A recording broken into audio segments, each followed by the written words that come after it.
તાલુકાના ઓસલામ ગામે કેબિનમાં બેસીને ખુલ્લેઆમ વિદેશી દારૂ વેચતો હોય તેવો વિડીયો વાયરલ થતા કરજણ પોલીસ કામગીરી પર અનેક સવાલો ઉઠવા પામ્યા છે।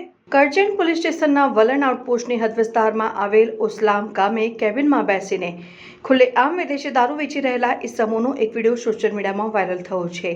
આ વાયરલ વિડીયોમાં એક કેબિનમાં બે ઇસમો બેઠેલા દેખાઈ રહ્યા છે। તે પૈકીનો એક ઇસમ વિદેશી દારૂના કોટરિયા કેબિનની બહાર ઉભેલા એક ઇસમને આપી રહ્યો હોય તેમ દેખાઈ રહ્યું છે। ત્યારે ગાંધીના ગુજરાતમાં દારૂબંધી હોવા છતાં ઓસલામ ગામે ખુલ્લેઆમ વિદેશી દારૂ વેચાતો હોય તેવો વિડીયો વાયરલ થતા કરજણ પોલીસની કામગીરી પર અનેક સવાલો ઉઠવા પામ્યા છે। ત્યારે જે પ્રકારે અસામાજિક પ્રવૃત્તિઓ સાથે સંકળાયેલા લોકોના જાહેરમાં સરઘસ કાઢવામાં આવે છે તે જ પ્રકારે કરજણ પોલીસ દ્વારા ઓસલામ ગામે ખુલ્લેઆમ વિદેશી દારૂ વેચતા ઇસમો સામે યોગ્ય કાર્યવાહી કરી જાહેરમાં સરઘસ કાઢવામાં આવે તે પણ અતિ જરૂરી બનવા પામ્યું છે।